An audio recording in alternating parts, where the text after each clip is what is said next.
কুয়াকাটা আসছি ঘুরতে, কিন্তু আপনারা কি এই পরিবেশ কখনো দেখছেন?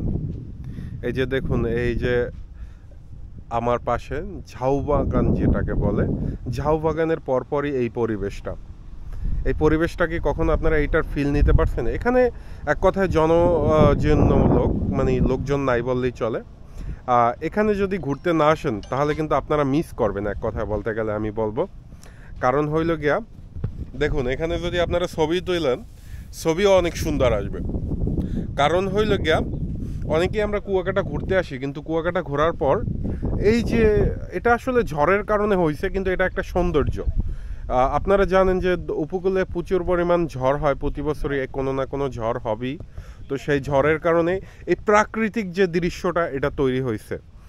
আসলে আমি বলবো, আপনারা যারা কুয়াকাটা আসবেন তারা আর কি মূলত যেটা করবেন, কুয়াকাটা থেকে পূর্ব সাইডে যদি আপনারা হাঁটেন, মিনিমাম 10-15 মিনিট হাঁটলেই এই প্লেসটা পেয়ে যাবেন। আর যদি মোটরসাইকেলে আসেন তাহলে বেশি সময় লাগবে না। এখানে আপনি সব কিছুর ফিল নিতে পারবেন, জঙ্গল, তারপর হইলে গিয়ে সমুদ্রের। আর দেখেন সমুদ্রটা দেখেন, তো সব কিছুর মানে একের ভিতরে 10 নিতে পারবেন। কারণ আপনি দেখেন এখানে যদি বসে আপনি ছবি তোলেন, মানে অসাধারণ একটা প্লেস, এক কথায় বলতে গেলে অসাধারণ আমি মনে করি যে সৌন্দর্যটা। আর এখানে আমি আসছি ঘুরতে, এর আগে আমি এখানে আইসা প্রায় বসি। এখানে মানুষজন নাই, জনশূন্য একটা জায়গা হইলেও আমার কাছে ভালো লাগে, এক কথায়, ঠিক আছে। আর আপনারাও আসতে পারেন, যদি ছবি টবি তুলেন তো আপনারা এখানে আসতে পারেন। পূর্ব সাইডে আপনার বিচে নামার পরই এই প্লেসটা পাবেন। তো আমি এখানে প্রায় আসি। আর জঙ্গলে পাবেন, তবে এই জঙ্গলে কিন্তু কোনো তেমন বন্যপ্রাণী নাই, আমার চোখে পড়ে নাই, আমি অনেকবার আসছি।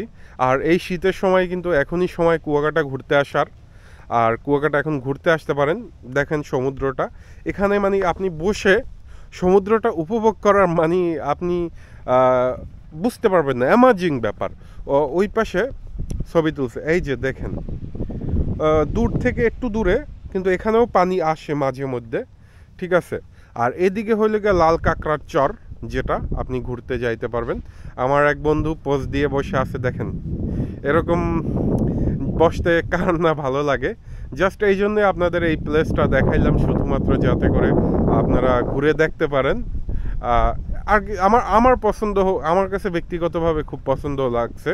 তো আপনাদের কতটুকু পছন্দ হইলেও অবশ্যই কমেন্ট করে জানাবেন, কারণ আমার পছন্দের সাথে সবার পছন্দ মিল নাও থাকতে পারে।